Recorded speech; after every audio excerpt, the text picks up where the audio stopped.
Periodic classification of elements. तो ये सबसे पहले देखेंगे कि पीरियोडिक क्लासिफिकेशन ऑफ एलिमेंट्स में हम क्या क्या पढ़ने वाले हैं। तो हम देखेंगे क्या कि इस दुनिया में हर एक चीज, मैं बार बार ये बात बोलता हूं कि हर चीज छोटे छोटे एलिमेंट से मिलकर के बना हुआ है।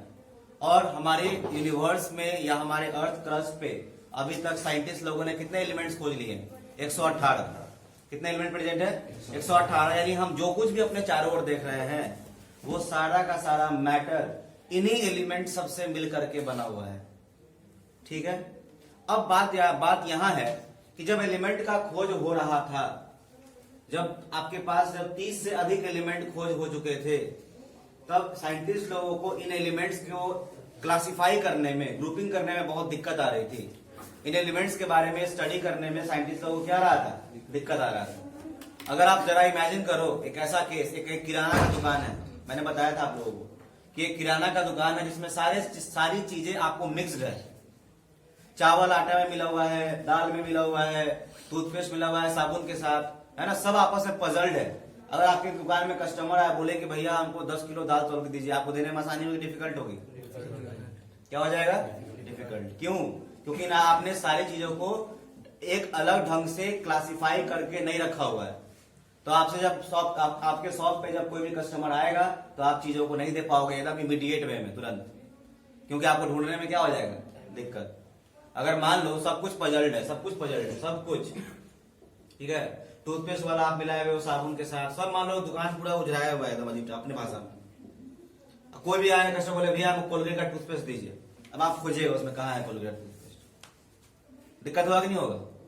बताइए, दिक्कत होगा कि नहीं होगा?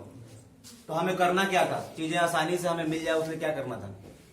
सारे चीजों को हमको अलग अलग तरीके से क्या करना था? क्लासिफाई कर देना था, बांट देना चाहिए था। कैसे बांटेंगे हम चीजों को?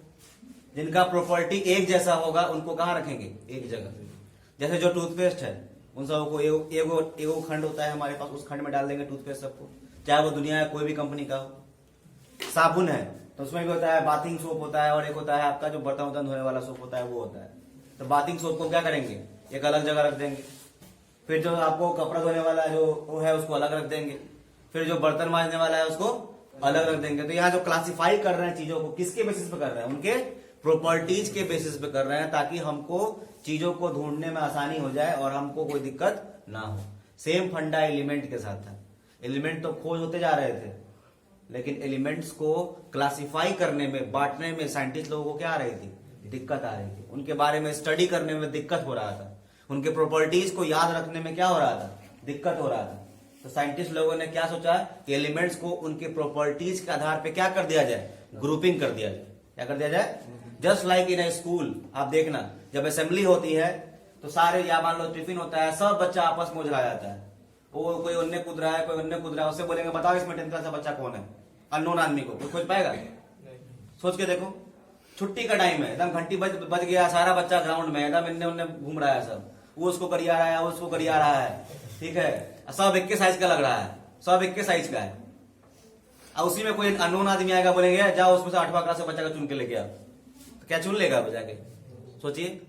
अब वही अगर उसको सब बच्चा को हम क्लास में बांट के रख दे, 1 वाला एगो क्लास में बैठेगा, 2 वाला इस क्लास में बैठेगा, 3 वाला इस क्लास में बैठेगा, अब बोलेंगे जाओ 8वां को उठा के ले आओ, चले जाएगा, पढ़ेगा क्या? क्लास 8 घुस जाएगा उसमें, किसी का कान पकड़ेगा, निकाल के ले आए, बोले यही क्लास 8 का बच्चा है।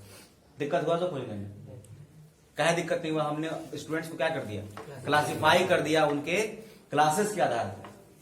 समझ में आया कि वो किस क्लास में पढ़ रहे हैं, उनके आधार पर मैंने क्लासिफाई कर दिया, तो हमको स्टूडेंट्स को खोजने में दिक्कत नहीं हुई। सेम फंडा हमने किसके साथ किया? किसके साथ किया? एलिमेंट्स के साथ। एलिमेंट्स भाई 30 से अधिक एलिमेंट्स, 1800 के आसपास, मैं बात कर रहा हूं 1800 के आसपास की बात कर रहा हूं। 1800 के आसपास 30+ एलिमेंट्स डिस्कवर्ड हो चुके थे, और उस टाइम पे सारे एलिमेंट्स का प्रॉपर्टीज के बारे में साइंटिस्ट लोग स्टडी कर रहा था। तो इतने सारे प्रॉपर्टीज को याद रखना साइंटिस्ट लोगों के लिए क्या हो गया? बहुत चैलेंजिंग वर्क हो गया। 30 को तो एलिमेंटे है, हर एलिमेंट का हजारों प्रॉपर्टीज है, 100 से भी ऊपर प्रॉपर्टीज है एक एलिमेंट का। तो 30 एलिमेंट का सोच रहे हो कितना प्रॉपर्टी होगा टोटल? क्या याद रखना आसान होगा? नहीं होगा। साइंटिस्ट लोगों को बहुत दिक्कतें आ रही थी। तो साइंटिस्ट लोग दिमाग लगाए कौन चीज कि हम एलिमेंट्स को उनके प्रॉपर्टीज के आधार पे क्या कर दे? बांट दे, ग्रुपिंग कर दे, मतलब क्लासिफाई कर दे, इसीलिए आपका चैप्टर का नाम क्या है, क्लासिफिकेशन ऑफ एलिमेंट। मतलब एलिमेंट को कैसे क्लासिफाई किया गया, इस चैप्टर में हम वही पढ़ेंगे। समझ में आया कि नहीं आया? तो इस हुआ क्या कि सबसे बहुत सारे साइंटिस्ट लोगों ने एलिमेंट्स को बांटना चाहा, क्लासिफाई करना चाहा, ग्रुपिंग करना चाहा, लेकिन क्या सारे साइंटिस्ट लोग सक्सेसफुल हो गए क्या? नहीं। कुछ ही कुछ ही साइंटिस्ट लोग एलिमेंट्स को क्लासिफाई करने में सक्सेसफुल हो पाए, जिनकी बातों को दुनिया ने माना। समझ में आ रहा है कि आ रहा है? तो हम लोग उसी साइंटिस्ट लोगों के अटेम्प्ट के बारे में पढ़ेंगे, जिनका अटेम्प्ट सक्सेसफुल हुआ, लोगों ने माना, जिन्होंने एलिमेंट्स को बांटा, और बांटने का जो थ्योरी था वो कुछ हद तक दुनिया में चला, लोगों ने माना उसको। तो हम लोग पढ़ेंगे क्या पढ़ेंगे? Attempts of classification of elements by some scientist, successful attempt. कौन सा पढ़ेंगे? जिसमें हम क्या क्या पढ़ेंगे? तो पहला साइंटिस्ट के बारे में पढ़ेंगे जिन्होंने एलिमेंट्स को क्लासिफाई किया, क्या नाम है? क्या? डोबेराइनर। क्या नाम है? डोबेराइनर नाम के साइंटिस्ट पहले साइंटिस्ट थे जिन्होंने एलिमेंट्स को क्या किया? क्लासिफाई किया उनके प्रॉपर्टीज के आधार में। क्या नाम था उनका? डोबेराइनर। वो आपके जर्मन साइंटिस्ट थे। कहां के साइंटिस्ट थे? जर्मन। फिर जब इन्होंने अपना थ्योरी दिया, इन्होंने एलिमेंट्स को ग्रुपिंग किया, बाद में कुछ दिन तक इनका थ्योरी चला, उसके बाद इनका थ्योरी क्या हो गया? फ्लॉप। समझ में आ रहा है? इनका थ्योरी क्या हो गया? क्योंकि मैंने आपको बताया है, जब भी कोई साइंटिस्ट अपना लॉ देता है तो दुनिया का सारा साइंटिस्ट उस लॉ को क्या करने में लग जाता है? गलत करने में लग जाता है। और जब तक गलत नहीं होता है तब वो कौन सी रहता है? लॉ। और जहां गलत हो गया उसका इज्जत खत्म, फ्लॉप हो गया उसका लॉ। जैसे न्यूटन का लॉ अभी तक क्यों चलता आ रहा है? क्योंकि अभी तक उसका लॉ फ्लॉप हुआ ही नहीं। सारा साइंटिस्ट लगा हुआ है कि भाई इसको गलत कर दे, लेकिन अभी तक गलत नहीं हुआ है। तो अभी तक न्यूटन का लॉ, तीनों लॉ चल रहा है कि नहीं चल रहा है? तो वैसे ही आपके साइंटिस्ट लोगों ने एलिमेंट्स को क्लासिफाई करने के लिए बहुत सारे अटेम्प्ट्स किए। जो सक्सेसफुल अटेम्प्ट्स हुए, जिसको दुनिया ने कुछ टाइम तक माना, हम उनके बारे में पढ़ेंगे। तो पहला सक्सेसफुल अटेम्प्ट किसने किया था? डोबेराइनर ने किया था। किसने किया था? कहाँ के साइंटिस्ट है वो? जर्मनी के। जर्मन साइंटिस्ट उनको बोलते हैं। तो उनका बात दुनिया माना, ठीक है। और वो कब किए थे? 1817 में। कब किए थे? जिस समय कितने एलिमेंट्स डिस्कवर हो चुके थे? 30+, मतलब 30 के आसपास एलिमेंट्स नोन थे उस समय। एग्जैक्ट नंबर नहीं पता है, इसलिए एनसीईआरटी में भी एग्जैक्ट नंबर नहीं दिया गया, केवल क्या डाला गया है? 30+ elements were known at that time. Clear है? उसके बाद क्या हुआ? जब उनका अटेम्प्ट आपका खराब हो गया, फेल हो गया, तो हमारे एक और साइंटिस्ट आए जो आपके इंग्लैंड के थे, जिनका नाम है न्यूलैंड। क्या नाम है? न्यूलैंड। उन्होंने अपना फिर थ्योरी दिया कि भाई एलिमेंट को हम ऐसे बांटेंगे, ठीक है। जिनके थ्योरी को, जिनके लॉ को बोलते हैं न्यूलैंड्स लॉ ऑफ ऑक्टेव्स। जो हम पढ़ेंगे, what do you mean by Newlands law of octaves. बाद में इनका थ्योरी चला। ये ज्यादा काबिल साइंटिस्ट ने बताया था आप लोगों को पहले। बोलते थे क्या कि इसके बाद एलिमेंट डिस्कवर ही नहीं होगा। तो उस समय कितना एलिमेंट डिस्कवर था उनके टाइम में, और वो बताए थे। उन्होंने जब एलिमेंट्स को ग्रुपिंग किया, क्लासिफाई किया, उस समय टाइम चल रहा था 1866। कब किया था? मतलब पहला अटेम्प्ट का सक्सेसफुल अटेम्प्ट कब था? 1817 में। दूसरा सक्सेसफुल अटेम्प्ट कब हुआ? और उस समय 56 एलिमेंट्स डिस्कवर्ड थे। कितने एलिमेंट डिस्कवर्ड थे? 56 एलिमेंट्स उस समय तक डिस्कवर हो चुके थे। और उन्होंने क्या काबिलपनी कर दिया था कि भाई 56 के बाद कोई डिस्कवरी नहीं होगा। 56 एलिमेंट्स खोज हो चुके हैं, इसके बाद एक भी एलिमेंट एक्स्ट्रा डिस्कवर नहीं हो पाएगा। पूरे नेचर में कितने एलिमेंट डिस्कवर्ड है? कितने होते हैं? 56 ही होते हैं, 56 से ज्यादा नहीं होता है। आज कितने एलिमेंट पढ़ रहे हैं हम लोग? 118। इसका मतलब वो ज्यादा काबिल थे कि नहीं थे? हम लोग आज उनको काबिल बोल सकते हैं, एकदम हक से बोल सकते हैं। समझ में आया कि नहीं है? बाद में उनका ज्यादा काबिल वाला जो रहता है उससे ज्यादा थ्योरी नहीं चलता है, तुरंत उनका थ्योरी क्या हो गया? फ्लॉप। मात्र 3 साल के बाद उनके थ्योरी को गलत कर दिया गया। किसके द्वारा? मेंडलीव के द्वारा। किसके द्वारा किया गया? मेंडलीव। और याद रखिएगा, मेंडलीव को ही हम बोलते हैं father of periodic table. Because एक पीरियोडिक टेबल का जो आज हम पढ़ रहे हैं उसका बेस किसने क्रिएट किया था? मेंडलीव ने। तो मेंडलीव ने एलिमेंट्स को क्लासिफाई किया, किसके थ्योरी को गलत करके? न्यूलैंड के लॉ ऑफ ऑक्टेव्स को गलत करके फिर क्लासिफाई किया 1869 में। कब किया? 1869 में। और मेंडलीव का थ्योरी दुनिया ने खूब माना, ठीक है। चला बहुत जबरदस्त वो थ्योरी उनका, ठीक है। चलता गया। बाद में 1913 की बात है, एक और साइंटिस्ट पैदा लिए, जिन्होंने का नाम है हेनरी मोजली। क्या नाम है? हेनरी मोजली नाम था उनका। तो जो एक यंग साइंटिस्ट थे, उन्होंने उस थ्योरी को गलत किया, ठीक है। क्योंकि उसमें बहुत सारे लिमिटेशंस थे, खामियां थी मेंडलीव के लॉ ऑफ ऑक्टेव्स में, लेकिन उतना खामी नहीं था। उन्होंने बहुत हद तक सही किया था काम। तो उनका थ्योरी गलत हुआ। फिर कौन है? हेनरी मोजली। उन्होंने क्या किया? उनके थ्योरी को गलत किया और अपना एक नया लॉ दिया, मॉडर्न पीरियोडिक लॉ। क्या नाम दिया? मॉडर्न पीरियोडिक लॉ दिया, जिसपे आज का पीरियोडिक टेबल आपका आधारित है। ये लॉ देने के बाद उनकी हत्या हो गई। हत्या नहीं कह सकते हैं, वो शहीद हो गए बोल सकते हैं। वर्ल्ड वार 2 चल रहा था, चलिए वर्ल्ड वार 1 क्या चल रहा था? वर्ल्ड वार 1 में उनका डेथ हो गया। यंग साइंटिस्ट थे उस समय, सीधा वो क्या किया जाता था, सेना में अगर आदमी की कमी हुई तो जो नॉर्मल लोग सब हैं, जो यंग हैं, उनको सीधा सेना में क्या कर दिया जाता था? भर्ती कर दिया जाता था। तो ये भी यंग थे भाई, खून खोल रहा था इनका भी, बोले जाओ हम भी जाके बॉर्डर पर लड़ाई करेंगे। गए लड़ने के लिए, मर गए। अब मर गए तो साइंस का बहुत बड़ा क्या हो गया? लॉस हो गया, क्योंकि मात्र 25 साल के आसपास का उम्र था उनका जब उन्होंने मॉडर्न पीरियोडिक लॉ दिया था। अब आप सोच सकते हो 25 साल का उम्र कितना कम होता है। जनरली आविष्कार सब कब करता है? 50-60 साल की उम्र में करता है सब। आई 25 साल की उम्र में मॉडर्न पीरियोडिक लॉ दे दिए थे।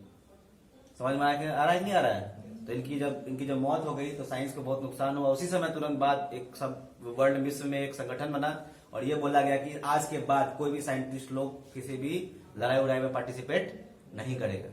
उसके बाद कभी सुने हो कि लड़ाई करने गया है कोई साइंटिस्ट? नहीं। उसके बाद ये लॉ जब फेल हो गया तब हमारे पास 3 और साइंटिस्ट आए, सब एक दूसरे का गुरु चेला था सब। Bohr, Werner, Bury. कौन? Bohr, Werner, Bury. इसमें मोन बुढ़ऊ कौन थे? बोर। इनका चेला सब तो कौन था? वर्नर और ब्यूरी। ऐसे होता नहीं कि मान लो हम लैब खोले तो हम हो गए बुढ़ऊ, हमारा चेला सब मेरे साथ काम कर रहा है कि नहीं? हम डिस्कवरी किए तो उसमें हेल्प कर दिया 2 चेला सब भी, तो मेरे डिस्कवरी में क्या हो जाएगा? उन दोनों का भी पार्टिसिपेशन हो जाएगा। बात समझ में आ रहा है? वैसे ही बोर, वर्नर, ब्यूरी, इन तीनों ने मिल करके क्लासिफाई किया एलिमेंट्स को, वही उसी लॉ पे, किस पे? मॉडर्न पीरियोडिक लॉ पे, जो किसने दिया था? नहीं, मॉडर्न पीरियोडिक लॉ हेनरी मोजली। उस लॉ के बेसिस पे उन्होंने एलिमेंट्स को क्लासिफाई किया और एक पीरियोडिक टेबल तैयार किया, जिस पीरियोडिक टेबल को हम बोलते हैं long form of periodic table, जो आज तक चलता आ रहा है। बात समझ में आ रहा है? तो ये जो कहानी जो आप देख रहे हो पूरा का पूरा, ये कहानी किस पे आधारित है? एलिमेंट्स को क्या करने के बाद? क्लासिफाई करने पर आधारित। तो ये सारा स्टोरी को आप पूरा पढ़ोगे, अटेम्प्ट सबका लॉ पढ़ेंगे, सबका लिमिटेशन पढ़ेंगे। मान लो कि डे ब्राइनर का पढ़ेंगे, उसका लॉ, उन्होंने क्या स्टेटमेंट दिया, फिर उनका क्या लिमिटेशन, फिर न्यूलैंड का लॉ, उनका लिमिटेशन, मंडलीव का लॉ, उनका लिमिटेशन, फिर लास्ट में क्या पढ़ेंगे? हेनरी मोजली का लॉ। उसके बाद हम पढ़ेंगे modern form of periodic table का, कि वो टेबल किस तरीके से बनाया गया। ठीक है? इतना सब कुछ पढ़ना है आपको किसमें? इस चैप्टर में। इसका नाम क्या है? Periodic classification of elements. तो देख लिया टॉपिक एक बार फटाफट। ये टॉपिक्स है, आप टॉपिक देख रहे हो, लिखा हुआ है ना। पहला में क्या? इंट्रोडक्शन, जो मैंने आप लोगों को दे दिया इंट्रोडक्शन। अभी तक जो कभी क्या दे रहे थे? इंट्रोडक्शन ही था। उसके बाद वो पहला क्या पढ़ेंगे? डे ब्राइनर्स ट्रायड्स कब दिए थे, इसके बारे में पढ़ेंगे। इसका स्टेटमेंट और फिर क्या देखेंगे? लिमिटेशन को ही हम ड्रॉबैक बोलते हैं, या इसी को हम बोलते हैं एनोमलीज। क्या बोलते हैं? लिमिटेशन, ड्रॉबैक, एनोमलीज, तीनों आपस में सेम वर्ड्स हैं, है ना। इसके बाद हम क्या पढ़ेंगे? न्यूलैंड का लॉ ऑफ ऑक्टेव्स कब दिया था? 1865 लिखा हुआ है, लेकिन 1866 याद रखिएगा। अबाउट 1865, 1866 इसी के आसपास दिए हैं। फिर क्या है आपका? मेंडलीव का पीरियोडिक टेबल पढ़ेंगे, यानी मेंडलीव ने कैसे क्लासिफाई किया एलिमेंट्स, ये देखेंगे। फिर उनका अचीवमेंट्स देखेंगे, उन्होंने बहुत सारी अच्छी बातें बताई थी। फिर उनका क्या देखेंगे? लिमिटेशंस देखेंगे। फिर लास्ट में क्या आ जाएगा? Modern periodic table. 1913 में आपका हेनरी मोजली ने लॉ दिया था। कौन सा लॉ? Modern periodic law. और उसी आधार पर यह टेबल था। ये टेबल किसने बनाया था? Bore, Werner, bury. उन्होंने टेबल तैयार नहीं किया, उन्होंने लॉ दिया था। मेंडली किसने? मोजली ने। फिर उसके बाद हम लोग उस टेबल के बारे में पूरा डिस्कस करेंगे अच्छे से। तो स्टार्ट करते हैं। पहला टॉपिक, इसका नाम क्या है? Dobereiner's triad. ये हो गया है ना पूरा? कितने एलिमेंट डिस्कवर थे अभी तक? कितने डिस्कवर्ड है? 118। और बहुत डिफिकल्ट था कि उनके प्रॉपर्टीज को स्टडी करना, है ना। इसके रेफरेंस साइंटिस्ट ने क्या करना कोशिश किया? क्या करने की कोशिश किया? प्रॉपर्टीज ऑफ एलिमेंट्स के आधार पे क्या करना स्टार्ट किया? क्लासिफाई करना स्टार्ट किया। बाद में क्या हुआ? बहुत ही डिफिकल्ट टास्क का। 1800 के आसपास कितने एलिमेंट्स होंगे? 30+। तो फ्रॉम 1800 डिफरेंट साइंटिस्ट ने ट्राई किया कि एलिमेंट्स को क्या किया जाए? क्लासिफाई किया जाए। लेकिन कुछ ही जो साइंटिस्ट थे वो क्या हो पाए? सक्सेस हो पाए। और इस चैप्टर में हम लोग केवल किसका अटेम्प्ट पढ़ेंगे? सक्सेसफुल अटेम्प्ट के बारे में हम लोग पढ़ेंगे। चलिए, तो पहला सक्सेसफुल अटेम्प्ट किस साइंटिस्ट ने किया था? क्या नाम है? कहाँ के साइंटिस्ट थे? German scientist. साइंटिस्ट बोल सकते हैं, या तो केमिस्ट्री में पढ़ रहे हो क्या बोलेंगे? क्लियर है? अब सॉरी, डे ब्राइनर ने क्या किया? तो डोबराइनर के टाइम पे 18 डोबराइनर ने जो एलिमेंट्स का क्लासिफिकेशन किया वो किया था सन 1817 में। कब किया था? 1817 में उन्होंने एलिमेंट्स का क्लासिफिकेशन किया था। अब समझिए कैसे क्लासिफिकेशन किया। कोई ना कोई आधार होगा ना बांटने का। क्या किया था सुनिएगा। कितने एलिमेंट्स नोन थे उस समय? 30 प्लस एलिमेंट्स नोन थे। उन्होंने क्या किया, उन्होंने एलिमेंट्स को उनके केमिकल प्रॉपर्टीज के आधार पे बांटा 3 ग्रुप्स में। कितने ग्रुप में बांटा? डोबराइनर ने एलिमेंट्स को उनके केमिकल प्रॉपर्टी के ऑर्डर पे नहीं, एटॉमिक मासेस के बेसिस किसे क्या सुनिएगा। डोबराइनर ने एलिमेंट्स को atomic masses, increasing order of atomic masses, क्या है? Increasing order of atomic masses के बेसिस पे इस तरीके से अरेंज किया, ठीक है, ताकि एलिमेंट्स जो भी एक डब्बा में आए, एक कॉलम में आए, उसका प्रॉपर्टीज क्या हो? सेम हो। सुनिए फिर से ध्यान से। डोबराइनर ने एलिमेंट्स को 3 ग्रुप में बांटा। कितने में बांटा? 3 ग्रुप में। इस तरीके से बांटा कि हर ग्रुप में जो भी एलिमेंट्स आए उनका प्रॉपर्टीज क्या हो? सेम हो। और वो किस आधार पे था? On the basis of increasing order of atomic mass. ठीक है, समझ में आ रहा है? डोबराइनर ने कितने ग्रुप में बांटा एलिमेंट्स को? 3 ग्रुप में। और हर ग्रुप में उन्होंने 3 एलिमेंट्स रखे। हर ग्रुप में कितने एलिमेंट्स रखे? इसीलिए उन्होंने हर ग्रुप को बोला ट्राइड्स। क्या बोला? ट्राइड्स मतलब क्या होता है? अ ग्रुप ऑफ कितना? 3। समझ में आया? Dobereiner classified the elements into कितना groups? 3 groups. And in each group he put how many elements? 3 elements. So he called each group as triads. उन्होंने हर ग्रुप को क्या बोल दिया? ट्राइड्स। ट्राइड मतलब कितना होता है? Group of 3 elements. और जब उन्होंने रखा ऐसा, जब उन्होंने हर ग्रुप में कितने एलिमेंट्स रखे? 3। देखो ये एक ग्रुप है, इसमें कितने एलिमेंट्स है? 3। Sodium, lithium, sodium, potassium. फिर बी में कौन है? Calcium, strontium, barium. सी में कौन है? क्लोरीन, ब्रोमीन और आयोडीन। जब उन्होंने 3 ग्रुप में जब बांटा एलिमेंट्स को, तो देखा क्या? The atomic mass of the second element, जो सेकेंड एलिमेंट का एटॉमिक मास था, वो पहला वाला एलिमेंट और तीसरा वाला एलिमेंट के एवरेज के बराबर था लगभग। The atomic mass of second element is रफली equal to the average of the atomic mass of first and the last element. ये किसने देखा? किसने ऑब्जर्व किया? ये सिंपल भाषा में देखा जाए तो हर ग्रुप में 3 एलिमेंट था, पहला, दूसरा, तीसरा। तो दूसरा एलिमेंट का जो एटॉमिक मास था वो पहला और तीसरा एलिमेंट के एवरेज के लगभग क्या था? बराबर था। समझ में आया? The atomic mass of second element was रफली equal to the average of the atomic masses of first and last element. ये किसका ऑब्जर्वेशन था? किसका ऑब्जर्वेशन था? डोबराइनर ने। ये बताइए डोबराइनर ने एलिमेंट्स को कितने ग्रुप में बांटा? हर ग्रुप को उन्होंने क्या नाम दिया? ट्राइड्स। क्यों नाम दिया ट्राइड्स? बिकॉज एक ग्रुप में कितने एलिमेंट्स थे? 3। और जब ऐसा किया तो उन्होंने क्या ऑब्जर्व किया? उन्होंने ऑब्जर्व किया क्या कि हर ग्रुप में जो सेकेंड एलिमेंट था उसका एटॉमिक मास पहला और तीसरा के एवरेज के लगभग क्या था? इक्वल था। क्लियर है? चलो देखते हैं, इसको रिवाइज करते हैं। देखिए, he was German chemist and tried to arrange the elements with similar property into groups। उन्होंने कोशिश किया कि एक ग्रुप में सिमिलर प्रॉपर्टी वाले एलिमेंट को रखा जाए on the basis of increasing order of the atomic masses.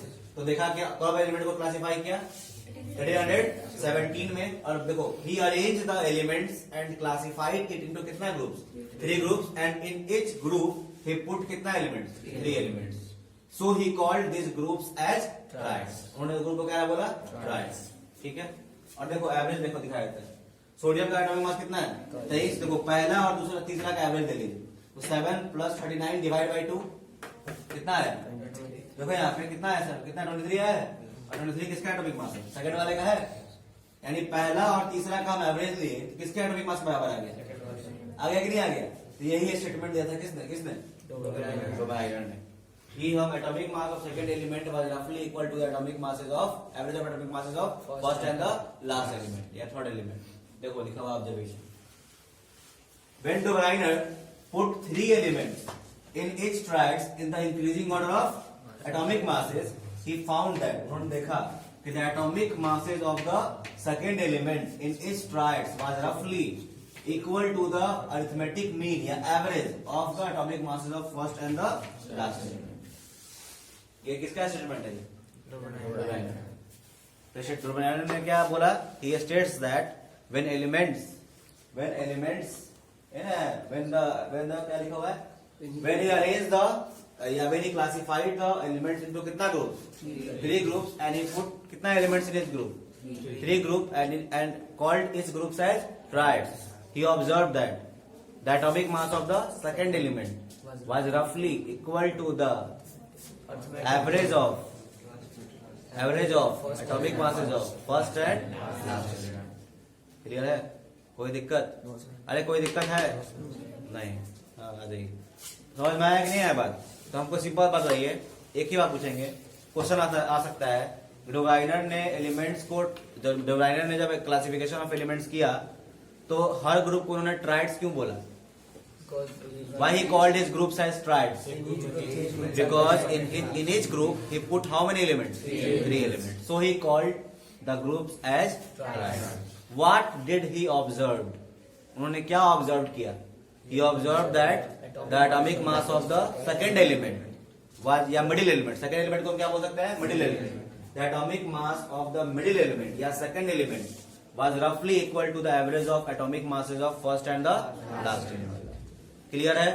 तो ये था डोबराइनर का अपना क्लासिफिकेशन। क्लियर हो गया सबको? अब जो दूसरा क्वेश्चन आता है कि लिमिटेशंस ऑफ डोबराइनर, डोबराइनर का थ्योरी ज्यादा दिन तक नहीं चला। क्यों नहीं चला? जरा बताइए, डोबराइनर ने कितने एलिमेंट्स को क्लासिफाई किया? 9। अब 3 ग्रुप था, अब 3 एलिमेंट कितना हो गया? 3 कितना हुआ? 9 एलिमेंट। कितना एलिमेंट को बांटा? अब कितना एलिमेंट डिस्कवर्ड था? 30+। पहले ही जाति कर दिया उसने। 30+ एलिमेंट्स नोन थे, ही क्लासिफाइड ओनली कितना एलिमेंट? 9 एलिमेंट। पहला लिमिटेशन क्या हो गया? ही क्लासिफाइड ओनली 9 एलिमेंट। दूसरा, he did not explain about the elements which were discovered later. उन्होंने उस एलिमेंट्स को भी के बारे में नहीं बताया जो बाद में डिस्कवर होने वाले हैं। उनके बारे में कुछ आइडिया दिया? वो जो भी बाद में डिस्कवर होने वाले हैं, नहीं आइडिया दिया। इसलिए इनका थ्योरी क्या हो गया? फ्लॉ। कोई दिक्कत? चलिए फटाफट डोबराइनर का रिवाइज करते हैं। तो बताइए, व्हाट वाज डोबराइनर्स ट्राइड? हम बोलेंगे व्हाट वाज डोबराइनर्स ट्राइड, या what do you mean by Dobereiner's triad? Question आ सकता है। डोबराइनर ट्राइड्स का मतलब क्या होता है? तो हम बोलेंगे डोबराइनर क्लासिफाइड एलिमेंट्स इनटू कितना group? 3 group. In each group he put 3 elements and he called the group as triad because it contains कितना elements? 3 elements each. Clear है? And after that he observed that the property of middle element या जो second element in each group was roughly equal to the average of first and the last element. Clear है? What are the limitations of Doberan's triad? He classified only 9 elements. He did not give us idea about the future elements which were to be discovered later.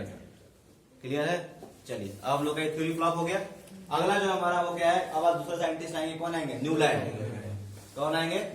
जिन्होंने classify किया था elements को कब? 1866 में। कब किया था? अब समझिए हुआ क्या। जब डोबराइनर का थ्योरी फ्लॉप हो गया तो आपको बताई है कि सारा दुनिया लग जाता है, सारा साइंटिस्ट लग जाता है आपका थ्योरी को फ्लॉप करने में। तो फ्लॉप हो गया और एक्सप्लेनेशन भी हो गया कि भाई चलो थ्योरी सही नहीं है। अब आए कौन साइंटिस्ट? न्यूलैंड। न्यूलैंड कहाँ के साइंटिस्ट थे? इंग्लैंड के। उन्होंने क्या किया समझिएगा ध्यान से। उन्होंने जब एलिमेंट्स को उन्होंने किस बेसिस पे क्लासिफाई किया? तो उन्होंने एलिमेंट्स को increasing order of atomic masses के बेसिस पे अरेंज किया। मतलब पहले छोटका मास, फिर बड़का मास, फिर उससे बड़का मास। इस बेसिस पे जब क्या किया, एलिमेंट्स को अरेंज करने लगे। ठीक है, और कोशिश ये भी कर रहे थे कि एक ग्रुप में कैसे एलिमेंट्स आए जिनका प्रॉपर्टी क्या हो, सेम हो। तो उन्होंने देखा क्या, जब वो एलिमेंट्स को increasing order of atomic masses के बेसिस पे अरेंज कर रहे थे तो उन्होंने देखा कि हर 8वां एलिमेंट जो आ रहा था एक ग्रुप में वो अपने पहले वाले एलिमेंट के प्रॉपर्टी क्या हो जा रहा था, सेम हो जा रहा था। He saw that the property of every 8th element was similar to that of first. हर 8वां एलिमेंट, जैसे फॉर एग्जांपल देखो यहाँ पे उनका टेबल देख लो आगे, ये था टेबल। जब उन्होंने increasing order of atomic masses के बेसिस पर अरेंज किया, देखो कैसे देखो यहाँ पे, मान लो ये डाल सबसे छोटा मास किसका होता है, हाइड्रोजन। इसके बाद ये डाले, फिर ये डाले, ये डाले, ये डाले, ये डाले, तो हो गया 8वां एलिमेंट जब आया कौन, फ्लोरीन। तो देखते क्या है, फ्लोरीन का प्रॉपर्टी किससे मिल रहा है, हाइड्रोजन से। तो ये 8वां एलिमेंट था और इसका पहला एलिमेंट कौन है, 8वां एलिमेंट का प्रॉपर्टी पहला वाला से क्या हो रहा था, मेल खा जा रहा था। तो इसको दोनों कहां डाल दिए, सेम ग्रुप में। फिर अगला एलिमेंट कौन आया, सोडियम। तो सोडियम 8वां को ले होगा, तो 8 इसका पहला कौन हो जाएगा, लिथियम। तो इसका प्रॉपर्टी इससे क्या कर रहा था, मैच कर रहा था, इसको सेम ग्रुप में। फिर आया कौन, इसको अगर 8th एलिमेंट मान लोगे तो इसका फर्स्ट कौन होगा, इसका काउंटिंग फर्स्ट कहां से होगा, बेरिलियम से। तो दोनों प्रॉपर्टी क्या हो रहा था, तो क्या देखो, property of every 8th element was similar to that of first. ये ऑब्जर्वेशन था किसका, किसका था ये, समझ में आ रहा है बात। देखो अगर इसकी बात करेंगे तो ये 8वां हो गया, तो इसका पहला कहां से करेंगे, फर्स्ट 1 2 3 4 5 6 7 8, मतलब इसको 8th मानोगे तो ये क्या बन जाएगा, फर्स्ट। इसको 8th मानोगे ये क्या बन जाएगा, फर्स्ट। इसको 8th मानोगे ये क्या बन जाएगा, समझ में आ रहा है। तो हर 8वां एलिमेंट का प्रॉपर्टी उसके पहला एलिमेंट की प्रॉपर्टी क्या था, सिमिलर था। ये ऑब्जर्वेशन आया किसका, न्यूलैंड का। और इसीलिए न्यूलैंड ने इस बात को एक म्यूजिक, वेस्टर्न म्यूजिक स्टाइल से कंपेयर कर दिया। डो रे मी फा सो ला टी, फिर क्या आता है, डो। हम लोग बोलते हैं सा रे गा मा पा दा नी सा, बोलते हैं ना, फिर क्या आता है, सा। तो फिर सा आ रहा है कि नहीं, सेम। साप जो आया वो क्या था, 8वां नंबर पे था, 8वां नंबर पहला नंबर, फिर क्या हो गया, सेम। वैसे डो रे मी फा सो ला टी, सात हो गया, फिर क्या आया, डो। तो 8वां पहला क्या हो जा रहा है, सेम। तो उन्होंने अपना जो ऑक्टेव, उनका जो लॉ था, उस लॉ को किससे कंपेयर करा है, वेस्टर्न म्यूजिक स्टाइल, जिसमें क्या था, डो रे मी फा सो ला टी से। और उनके लॉ ऑफ ऑक्टेव्स को, उनका जो लॉ था उसको बोला गया क्या, लॉ ऑफ ऑक्टेव्स। क्या बोला गया उनके लॉ को, लॉ ऑफ ऑक्टेव्स। क्यों, किससे कंपेयर करके, वेस्टर्न म्यूजिक स्टाइल्स। तो हम फिर से बात कर रहे हैं न्यूलैंड के बारे में। न्यूलैंड के बारे में बता रहे हैं, न्यूलैंड ने कब एलिमेंट्स को क्लासिफाई किया, 1866 में। उनके टाइम पे 56 एलिमेंट्स नोन थे। कितने एलिमेंट्स नोन थे, 56। तो उन्होंने कितने एलिमेंट्स को क्लासिफाई किया, 56 को ही। कितना किया, 56 को ही क्लासिफाई किया, ठीक है। उन्होंने क्लासिफिकेशन किया, तो उन्होंने उनके क्लासिफिकेशन में एलिमेंट्स को किस बेसिस पर अरेंज किया गया, on the basis of increasing order of atomic masses के बेसिस पे। Then what he saw that the property of every 8th element was the similar to that of first. Property of every 8th element was similar to that of first element. So he compared this with the Western style of music, do re mi fa sol la ti. So his octaves, his law was known as later Newland's law of octaves. उनके law को क्या बोला गया बाद में, Newland's law of octaves बोला गया। समझ में आ रहा है, अरे बोलिए, समझ में आ रहा है। तो देखिएगा यहाँ पे पढ़ लेते हैं एक बार कहानी। तो Newland was from England. He classified the elements in कब, 1866। 1866 में कितने एलिमेंट्स नोन थे, 56 एलिमेंट्स नोन थे। He arranged the known elements in increasing order of their atomic masses. किसके बेसिस पे अरेंज किया था, increasing order of atomic masses के बेसिस पे। He started with the least atomic mass, वो सबसे कम एटॉमिक मास से स्टार्ट किए, कौन से, हाइड्रोजन से। और लास्ट में एंड कहां पे किए, वो थोरियम पे, जिसका हाईएस्ट एटॉमिक मास था। किस पे एंड किया, वो थोरियम पे एंड किया, इसका एटॉमिक मास क्या था, हाईएस्ट। ऑब्जर्वेशन, उन्होंने क्या ऑब्जर्व किया जब ऐसा किया तो when he arranged the 56 elements in the increasing order of their atomic masses, he observed that the property of, उन्होंने क्या, every 8th element has the property similar to that of first. उनका क्या observation था जब ऐसा arrange कर रहे थे, तो क्या देखे वो, the property of every 8th element was similar to that of first. ये किसका ऑब्जर्वेशन था, न्यूलैंड का। और इसीलिए he compared this with the western style of music, do re mi फा सो ला टी। हिंदी में ये लिखा हुआ है, ठीक है। सो ही कॉल्ड हिज रूल, इसीलिए उन्होंने अपने रूल को क्या बोल दिया, लॉ ऑफ ऑक्टेव्स, जो फर्दर किस नाम से जाना गया, न्यूलैंड्स लॉ ऑफ ऑक्टेव्स। तो क्वेश्चन आता है कि what is Newlands law of octaves. क्या समझ में आया, क्वेश्चन क्या आता है, What is Newland's law of octaves? Newland's law of octaves क्या है, तो हम लिखेंगे कि when Newland classified the elements on the basis of increasing order of atomic masses, full stop, yes, comma देखिएगा, he observed that the property of every 8th element is was similar to that of first. He compared this rule with the Western style of music, do re mi fa sol la ti.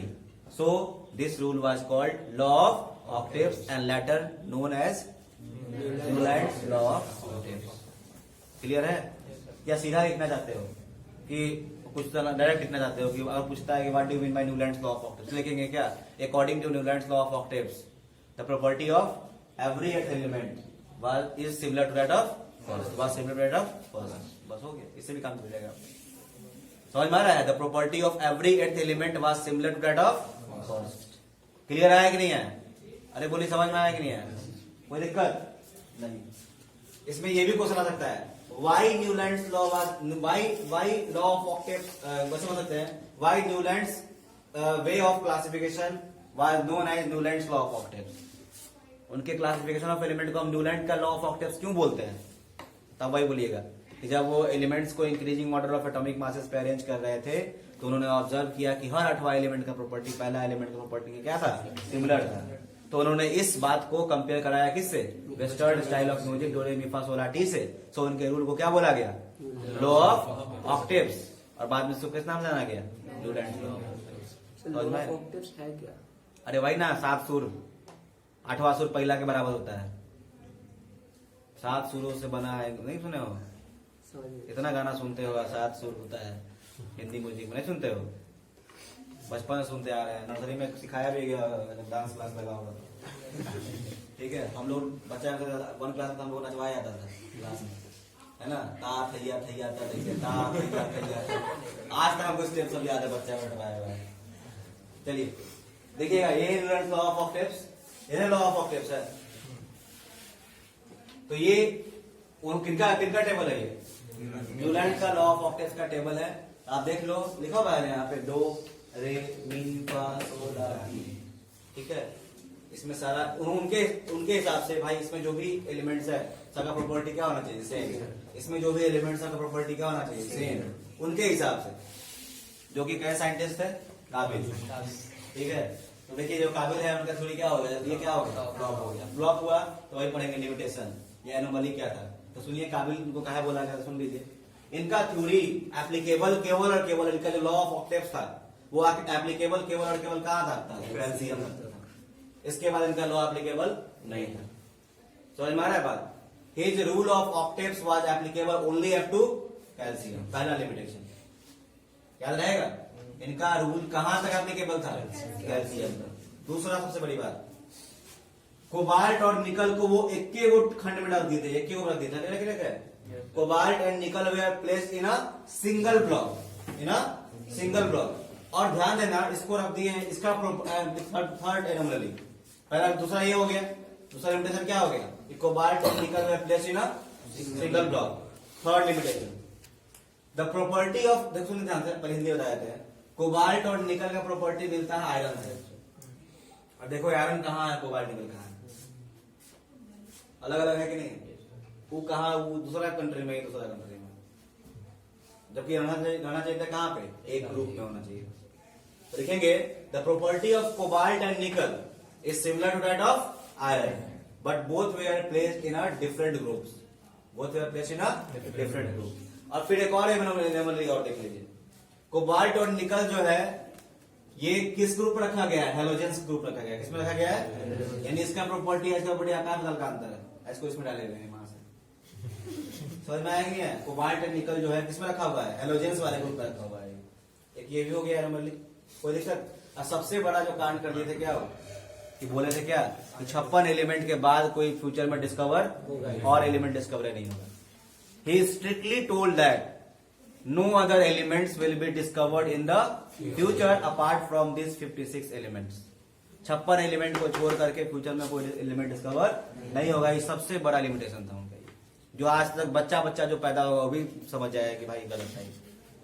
क्या बच्चा जो भी पैदा लेगा उसको क्या रटवाया जाएगा? 118 element आज के डेट में। अभी जो पैदा लेगा, बाद में जो पैदा लेगा, हो सकता है 2-3 एलिमेंट और डिस्कवर हो जाए, हो सकता है कि नहीं हो सकता है। इसलिए आज का साइंटिस्ट ऐसा पागलपन नहीं कहता है कि इतने एलिमेंट डिस्कवर होगा। कभी भी अगर डिस्कवर करेगा तो बोलेगा कुछ और एलिमेंट डिस्कवर हो सकता है। समझ में आ रहा है नहीं आ रहा है? एनोमली क्लियर है इसका? तो लिमिटेशन क्या? पहला लिमिटेशन बताइए, this law of octaves applicable up to calcium. कहां तक एप्लीकेबल था? कैल्शियम था। कोबाल्ट और निकल का प्रॉपर्टी किससे मिलता होता था? आयरन का, लेकिन दोनों को अलग अलग रूप में डाला गया था। फिर कोबाल्ट और निकल को हम किसके रूप में डाला हुआ था? हेलोजन से डाला हुआ था। फिर वो कितना वो क्या बोले थे कि 56 एलिमेंट से ज्यादा डिस्कवर्ड फ्यूचर में नहीं होगा। तो ये सारा क्या हो गया उनका? एक बार पढ़ लीजिए limitation. First, his rule of octaves was applicable only up to calcium। Second, He did not explain about the elements which has discovered in the future. उन्होंने उस एलिमेंट्स के बारे में नहीं बताया था जो डिस्कवर हुआ कहाँ पे, फ्यूचर पे, जबकि वो क्या बोल दिया था कि no other elements apart from the 56 element will be discovered in the future. ये भी क्या हो गया, लिमिटेशन हो गया. Third, cobalt and nickel were place in a single block, और जब यह हो गया. फिर fourth, the property of iron is similar to that of cobalt and nickel but he placed iron very far from the cobalt and nickel. और last, cobalt and nickel were placed in the same vertical column. एक column रखा गया था जो column किसका था, halogen का. which was the halogens, fluorine, chlorine, bromine और आयोडीन. तुमने समझ में आ गया है? अरे समझ में आया? तो इनका थ्योरी क्या हो गया, बाद में हमारे साइंटिस्ट है कौन, मेंडलीव. कौन है, मेंडलीव. क्लियर है? ये रसिया के थे. कहाँ के थे, रसिया के थे. ठीक है. अब इन्होंने एलिमेंट्स को क्लासिफाई किया था 1869 में. मात्र 3 साल, 2-2.5 साल चला इनका थ्योरी. किनका, न्यूलैंड, है ना. न्यूलैंड का 2-2.5 साल तक ही चला, उसके बाद फ्लॉप हो गया. उनको फ्लॉप करने वाले कौन थे, मेंडलीव. ठीक है. तो मेंडलीव ने एलिमेंट्स को क्लासिफाई किया था 1869 में, और उस समय तक 63 प्लस एलिमेंट्स नोन हो चुके थे. लगभग कितने एलिमेंट्स नोन हो गए थे, 63 के आसपास. समझ में आ गया? तो सोच रहे हो 2-2.5 साल उनका थ्योरी फ्लॉप हो गया. ठीक है. अब समझिए, अब मेंडलीव ने दिमाग लगाया कि इतना दिन से सब कोई जब एलिमेंट्स को ग्रुपिंग कर रहा है, सब increasing order of atomic masses पे अरेंज कर रहा है, तो उस जगह नहीं, हम नहीं करेंगे increasing order of atomic mass, हम कुछ और दिमाग लगाते हैं. सबका मेन लॉजिक क्या था कि भाई एक कॉलम में वैसे एलिमेंट्स आए जिनका प्रॉपर्टी क्या है, सेम. उन्होंने क्या किया, 63 एलिमेंट नोन थे, 63 कार्ड ले लिए. ठीक है. और 63 कार्ड पे 63 एलिमेंट का नाम लिख दिया और चिपका दिया दीवार पे अपना. ठीक है. और हर एलिमेंट का उन्होंने केमिकल प्रॉपर्टी का स्टडी किया. किसका स्टडी किया, केमिकल प्रॉपर्टी. समझ में आ रहा है? और केमिकल प्रॉपर्टी को स्टडी करने के लिए भाई केमिकल रिएक्शन कराना पड़ेगा. तो उन्होंने सबसे ज्यादा देखा क्या कि रिएक्शन करने वाला एलिमेंट्स कौन कौन है, हाइड्रोजन और ऑक्सीजन. तो उन्होंने हाइड्रोजन और ऑक्सीजन को बेस मान के सारे एलिमेंट्स को हाइड्रोजन और ऑक्सीजन से क्या करवा दिया, रिएक्शन करवा दिया.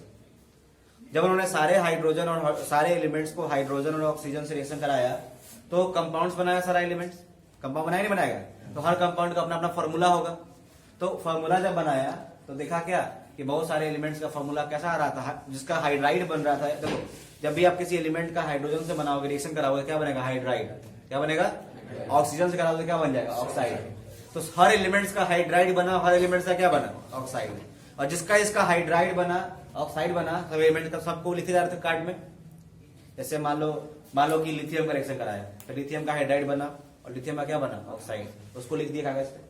फिर दूसरा एलिमेंट का लिख दिया कागज पे, तीसरा का लिख दिया कागज पे, सबका लिख दिया. वो देखे क्या कि बहुत सारा एलिमेंट का हाइड्राइड और ऑक्साइड कैसा बन रहा है, एक जैसा. बहुत सारा एलिमेंट्स का हाइड्राइड और ऑक्साइड कैसा बन रहा था, एक जैसा. जैसे हाइड्रोजन का जब ऑक्सीजन से कराया तो बना H2O, और लिथियम का भी ऑक्सीजन से बनाया तो क्या बना, Li2O. बस समझ में आ रहा है? देखो सेम नहीं बन रहा है, H2O बन रहा है और क्या बन रहा है, Li2O. सेम जैसा नहीं लग रहा है ये सर. तो जो एक जैसा लगा ना, उनको उन्होंने क्या किया, एक ग्रुप में डाल दिया. इसमें डाल दिया, एक ग्रुप में. और जब वो ऐसा कर रहे थे तो वो चौंक गए. वो देखे क्या कि मोस्ट ऑफ द एलिमेंट जो है अपने आप अरेंज हो चुका है, किसमें, increasing order of atomic masses में. समझ में आया? वो सजाया किसके बेसिस पे, केमिकल प्रॉपर्टीज के बेसिस पे सजाया वो. लेकिन अपने आप वो किसमें हो गया, increasing order of atomic masses में. तो उनको सोचे क्या कि भाई पहले का साइंटिस्ट सब यही कर रहा था, हम जब वैसे नहीं किए तो हम पैसा तो अपने आप वैसे हो गया. तो हमको कहे क्या कि एलिमेंट्स को ग्रुपिंग करने का सबसे बेसिक फंडामेंटल प्रॉपर्टी कौन सा लेना पड़ेगा हमको, increasing order of atomic masses. तब वो उसी के बेसिस पे अरेंज किए एलिमेंट्स को on the basis of increasing order of atomic masses. और इस तरीके से किए कि सबका एक कॉलम में वैसे एलिमेंट्स आए जिनका केमिकल प्रॉपर्टी क्या हो, सेम हो. तो when he arranged the elements in the increasing order of atomic masses such that in one column those elements will fall whose chemical properties are same. तो उन्होंने देखा कि हर 8वां, देखिएगा उन्होंने देखा क्या कि आफ्टर कुछ इंटरवल के बाद, मतलब है ना, ऑर्डर में सजाए तो करते करते है क्या कि कुछ इंटरवल के बाद, फिक्स इंटरवल के बाद जो एलिमेंट आ रहा था उसका प्रॉपर्टी पहले वाले का क्या आ रहा था, सिमिलर हो रहा था. जैसे मान लो कि हम यहाँ एलिमेंट डाले, यहाँ एलिमेंट डाले, यहाँ एलिमेंट डाले, यहाँ एलिमेंट डाले, यहाँ एलिमेंट डाले. अब जो अगला एलिमेंट आएगा उसका प्रॉपर्टी इसका क्या हो गया, सिमिलर. फिर अगला जो एलिमेंट आया उसका प्रॉपर्टी इसका सिमिलर हो गया. समझ में आ रहा है, नहीं आ रहा है? फिर ऐसा फिर हम कुछ दूर तक गए, फिर जो एलिमेंट आया उसका फिर इसमें प्रोपर्टी सिमिलर हो जा रहा है। तो आप क्या देख रहे हो, कुछ सर्टेन फिक्स इंटरवल के बाद हमेशा प्रॉपर्टी क्या हो रहा है, रिपीट कर रहा है। कुछ सर्टेन इंटरवल के बाद मतलब गैप के बाद हमेशा प्रॉपर्टी क्या हो जा रहा है, सबका रिपीट हो रहा है। तो बताओ प्रॉपर्टी यहाँ पे फिक्स इंटरवल के बाद रिपीट हो रहा है कि नहीं रिपीट हो रहा है। जब भी कोई चीज फिक्स इंटरवल के बाद बार बार रिपीट हो तो वहां पे हम एक शब्द लगाते हैं पीरियोडिक। क्या लगाते हैं, पीरियोडिक। तो हम बोल सकते हैं कि एलिमेंट्स का प्रॉपर्टी पीरियोडिकली रिपीट हो रहा था बार बार। बोलिए, बोलते हैं नहीं बोलते हैं, एलिमेंट्स का प्रॉपर्टी पीरियोडिकली क्या हो रहा था, रिपीट हो रहा था। कब, जब एलिमेंट्स को किसके वजह से अरेंज किया गया, on the basis of increasing order of atomic masses. So when he arranged the elements on the basis of increasing order of atomic masses, he saw that the properties of elements are repeating after a fixed interval of time. तो इसीलिए उन्होंने अपना एक law दिया इस बारे में। और लॉ क्या दिया, उन्होंने बोला कि एलिमेंट्स का किसी भी एलिमेंट का जो फंडामेंटल प्रॉपर्टी होता है, जो बेसिक प्रॉपर्टी होता है, जिसके बेसिस पे हम अरेंज करेंगे, वो क्या है, उसका एटॉमिक मास। क्या बोला उन्होंने, किस बेसिस एलिमेंट्स का फंडामेंटल प्रॉपर्टी क्या होता है। देखो फंडामेंटल प्रॉपर्टी मतलब समझते हो, फंडामेंटल प्रॉपर्टी मतलब होता है जो सबसे बेसिक प्रॉपर्टी होगा, सबसे मेन प्रॉपर्टी, जिसके बेसिस पे आप कोई काम कर रहे थे। तो किस पे काम कर रहे थे, मेन बेसिस क्या था, एटॉमिक मास। उन्होंने बोला क्या कि एलिमेंट का फंडामेंटल प्रॉपर्टी क्या होता है, इसका एटॉमिक मास। समझ में आया, कोई दिक्कत। तो उन्होंने उस पर लॉ दिया क्या कि the properties of elements are the periodic function of their atomic masses.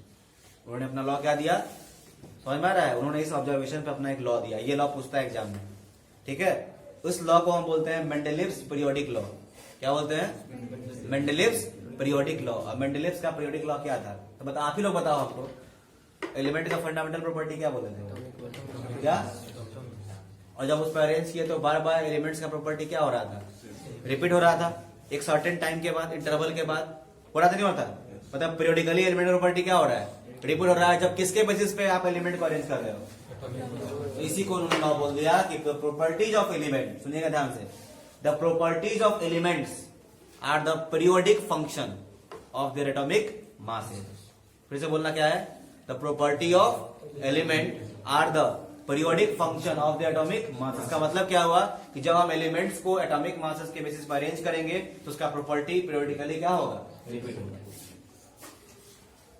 जब हम एलिमेंट्स को increasing order of atomic masses पे क्या करेंगे, अरेंज करेंगे, तो उनका property fix interval of time, periodic बोला है ना, मतलब क्या हुआ, after fix interval of time क्या होगा, रिपीट करेगा। और इसी को उन्होंने लॉ बोल दिया। और इस लॉ को क्या बोलते हैं, मेंडलीव्स पीरियोडिक लॉ। क्वेश्चन आता है कि what was Mendeleev's periodic law. According to Mendeleev's periodic law, the properties of element किसका पीरियोडिक फंक्शन होता है, are the periodic function of their atomic mass. किसी भी एलिमेंट का जो प्रॉपर्टी होता है वो उसके एटॉमिक मासेस का क्या होता है, पीरियोडिक फंक्शन होता है। मतलब क्या कि एटॉमिक मासेस के बेसिस पे जब अरेंज करोगे तो उसका प्रॉपर्टी पीरियोडिकली क्या करेगा, बार बार रिपीट करेगा, या फिक्स इंटरवल ऑफ टाइम के बाद क्या होगा, बार बार रिपीट होगा। हुआ था कि नहीं हो रहा था, गए ऐसे करते करते, फिर क्या हो गया, रिपीट किया, गए फिर रिपीट किया, फिर गए फिर रिपीट किया। तो बार बार फिक्स इंटरवल ऑफ टाइम के बार बार पीरियोडिक उसका जो प्रॉपर्टी हो रहा है वो क्या हो रहा है, क्या हो रहा है, रिपीट हो रहा है कि नहीं हो रहा है। तो इसलिए उन्होंने क्या वर्ड लगा दिया, पीरियोडिक फंक्शन। समझ में आया, जल्दी देखिए यहाँ, देखो क्या है, मेंडलीव वाज रशियन केमिस्ट। कब दिए थे वो टेबल अपना, 1869 में। इन 1869 कितने एलिमेंट डिस्कवर थे, 63। he took कितने कार्ड्स, 63 कार्ड्स, एंड ऑन इस card he wrote the properties of element. मैंने बता दिया है, किसी रिएक्शन करवा करके, हाइड्रोजन और ऑक्सीजन से। For finding there chemical property, उन्होंने केमिकल प्रॉपर्टी को फाइंड करने के लिए, निकालने के लिए ही सेलेक्टेड, उन्होंने सेलेक्ट किया था किसको, हाइड्रोजन एंड ऑक्सीजन। एज क्यों, क्योंकि they are very reactive and formed compound with most of the elements. वो लगभग सबसे क्या बना दिया, कंपाउंड बना दिया। अब ऑब्जर्व क्या किया, तो व्हेन ही वाज अरेंजिंग या सॉर्टिंग आउट, सजाना, the elements on the basis of, किसके बेसिस पे, सिमिलर प्रॉपर्टीज के बेसिस पे, ही ऑब्जर्व, उन्होंने ऑब्जर्व किया कि elements were arranged in order of their atomic masses. समझ में, जब उन्होंने केमिकल प्रॉपर्टीज के बेसिस पे जब अरेंज किया तो क्या देखा कि एलिमेंट्स अपने आप किसमें अरेंज हो गया, in the increasing order of the atomic masses. तो on the basis of this observation, उस ऑब्जर्वेशन के बेसिस पे उन्होंने क्या दिया है, पीरियोडिक लॉ दिया। और वो लॉ क्या कहता है कि the physical and chemical properties, तो फिजिकल और केमिकल प्रॉपर्टीज आप सीधा लगा सकते हो क्या, प्रॉपर्टीज। प्रॉपर्टीज दो तरह के होते हैं, फिजिकल और केमिकल। हम इसके इस पूरी जगह पे क्या होता है लिख सकते हैं, केवल प्रॉपर्टी, सब केवल प्रॉपर्टी बोल रहा है। द प्रॉपर्टीज ऑफ क्या, elements are the periodic function of the atomic masses. इस लाइन को रट्टा मार लीजिए आप, क्योंकि अगला जो है आपका मॉडर्न पीरियोडिक लॉ इसी लाइन पे, बस खाली वहां एटॉमिक मास जाकर लगा देना है, एटॉमिक नंबर। ठीक है, अभी हम क्या पढ़े हैं, the properties of elements are the periodic function of the atomic masses. उसमें क्या पढ़िएगा, the properties of elements are the property physical are the periodic function of the atomic number. The properties of elements are the periodic function of the atomic number. समझ में आया? क्यों? क्योंकि इन्होंने किसके बेसिस पर अरेंज किया है, एटॉमिक मास के बेसिस पे। और जब आप देखोगे मोजली के टाइम में, तो मोजली ने क्या किस पे अरेंज किया था, एटॉमिक नंबर के बेसिस पर अरेंज किया। बस यही अंतर है, समझ में आया? तो बताइए what was Mendeleev's periodic law. Physical and chemical properties The properties of elements are periodic function are the periodic function of the atomic mass। Question आता है आपसे, ये भी क्वेश्चन आ सकता है, ये पूरा लाइन लिख देगा यहाँ। अब बोलेगा what does it mean, what does it mean. इसमें जो भी रट्टा मारने वाला बच्चा सब होगा वहां पे वो क्या हो जाएगा, लॉ। रट्टू माल सब होता है, वो क्या करेगा, रट्टा मार लेगा। मेंडलीव पीरियड लॉ क्या होता है, the properties of elements are the periodic function of the atomic mass. रट्टा मार लिया, अब पूछ देगा, यही लाइन लिख देगा। अब बोलेगा क्या, एक्सप्लेन, तो वहां पे वो क्या हो जाएगा, लॉ। अब वहां पे आप होइएगा हिट, आप क्या लिखिएगा कि बोलिएगा कि जब ऐसा क्यों हुआ, तो आप क्या लिखोगे बताओ वहां पे कि इट मीन्स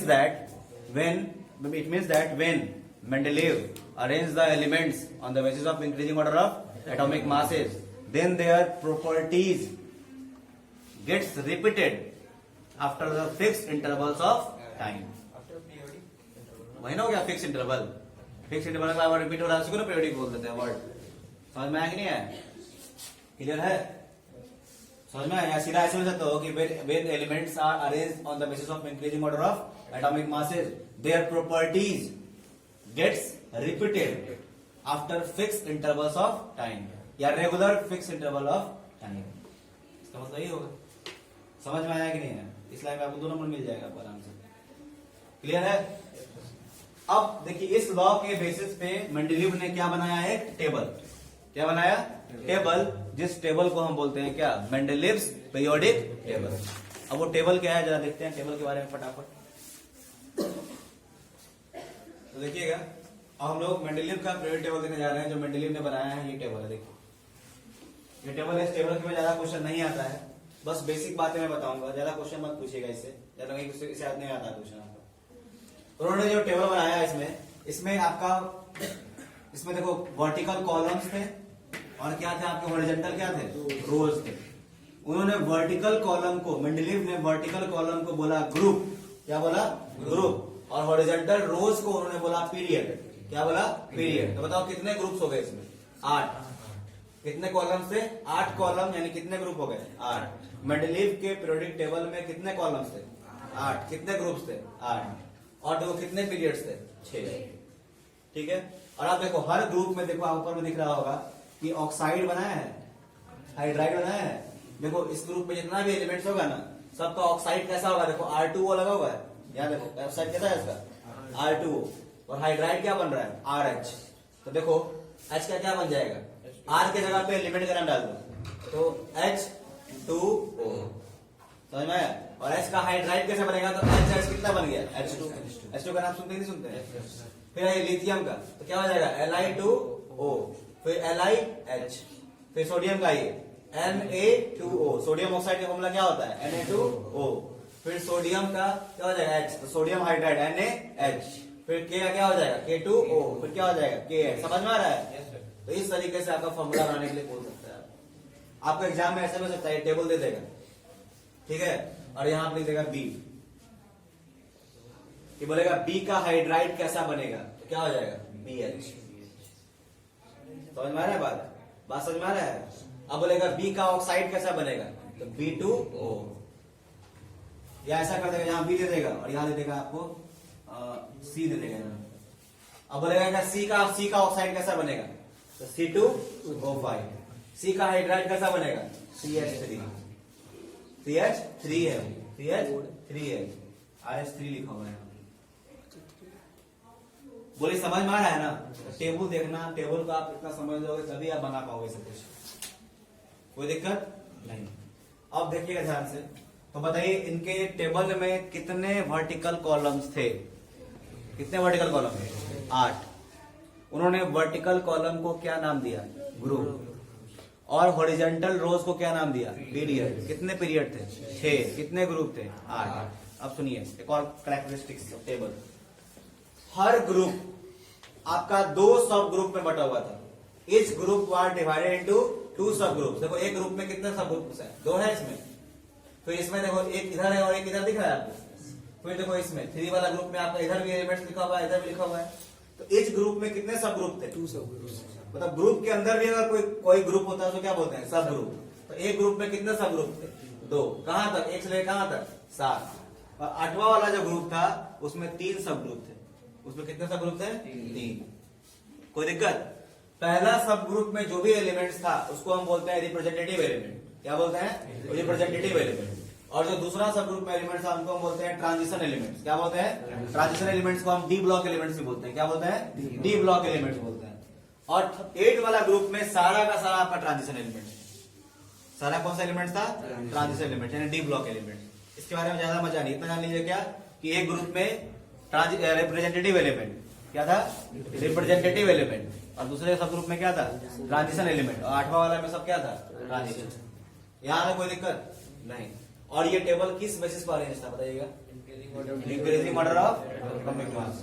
क्या सच में स्टार्टिंग में मेंडलीव ने increasing order of atomic mass पे अरेंज किया था, लेकिन उस चीज को अपने दिमाग में ही राज रखिए। ठीक है, एग्जाम में आपको किस पे क्या लिखना है, किस बेसिस पर अरेंज किया था, on the basis of increasing order of atomic mass. और न्यूलैंड में भी किस पे किया था, on the basis of increasing order of atomic mass. याद रहेगा। और आपका वो भी कौन किया, किस पे किया था, क्या नाम है, वो भी किस पे किए थे, increasing order of atomic mass. अभी तक उसी वही प्रथा पर चल रहा था कहानी। ठीक है, प्रथा कौन तोड़ेगा, मोजली। ठीक है, जब तोड़ेगा अभी टेंशन मत लीजिए, टूटा नहीं है, हम लोग इसी में। ठीक है, कोई दिक्कत नहीं। इस टेबल की सबसे बड़ी खासियत क्या थी, इस टेबल की सबसे बड़ी खासियत यह थी कि बाद में जब आपका इनर्ट गैस डिस्कवर हुआ, कौन सा गैस, इनर्ट गैस, को नोबल गैस के नाम से जानते हैं, जिसके पास आपका आउटर मोस्ट ऑर्बिटल क्या होता है, फुलफिल्ड, जो रिएक्टिव नहीं होते हैं, तो वो आराम से इस टेबल में फिट हो गए। वो आराम से इस टेबल में क्या हो गया, साइड में फिट हो गया, क्योंकि भाई वो सबका प्रॉपर्टी कैसा होता है, तो एक टेबल में क्या हो गया, फिट हो गया। पहला सबसे बात, सबसे देखो इसमें क्वेश्चन पूछता है कि what were the achievement of Mendeleev period table. Mendeleev period table का अचीवमेंट क्या था, उनका अचीवमेंट क्या था, मतलब सबसे बड़ा अचीवमेंट क्या था, तो अचीवमेंट ये था कि बाद में जब नोबल गैस डिस्कवर हुआ तो उसको टेबल में अरेंज करने में दिक्कत नहीं हुआ, उसको हम सेपरेट ग्रुप में क्या कर दिए, अरेंज कर दिए। पहला अचीवमेंट। दूसरा अचीवमेंट, सबसे बड़ा अचीवमेंट ये था कि इन्होंने बता दिया था कि फ्यूचर में कौन कौन एलिमेंट डिस्कवर होगा। इन्होंने क्या बताया था कि फ्यूचर में कौन कौन एलिमेंट डिस्कवर होगा, और उसका नाम भी बता दिया था। उनका नाम कैसे बताया था, किसके, तो उनका उसके नाम को बताने के लिए उन्होंने क्या लगाया था, एका वर्ड लगाया था। क्या लगाया था, एका वर्ड। एका याद है, बताइए बताइए। एका बोरोन है ना, फिर क्या था, एका अल्युमिनियम, एका सिलिकॉन, और एका सिलिकॉन। नहीं, सिलिकॉन था, यस सर, सिलिकॉन था, यस सर, पक्का। हम लोग तो लग रहा है सब है तो सर एका सिलिकॉन। ठीक है, एका सिलिकॉन, मतलब बच्चा याद किए हुए। ठीक है, अब ध्यान दीजिएगा, यहाँ ध्यान दीजिएगा। उन्होंने बोला कि फ्यूचर में एलिमेंट डिस्कवर होंगे, और उनका क्या नाम रखा गया, एका बोरोन, एका एल्युमिनियम और एका सिलिकॉन। याद कैसे कर सकते हो इसको, बस से, BAS, बस बस। ठीक है, क्या हो गया, बोरोन, एल्युमिनियम, सिलिकॉन, एका बोरोन, एका एल्युमिनियम, एका सिलिकॉन। और बाद में जो एलिमेंट डिस्कवर हुआ तो एका बोरोन के जगह पे आ गया कौन, स्कैंडियम। फिर बताइए, गैलियम, और क्या आ जाएगा जर्मेनियम। स्कैंडियम, गैलियम और जर्मेनियम।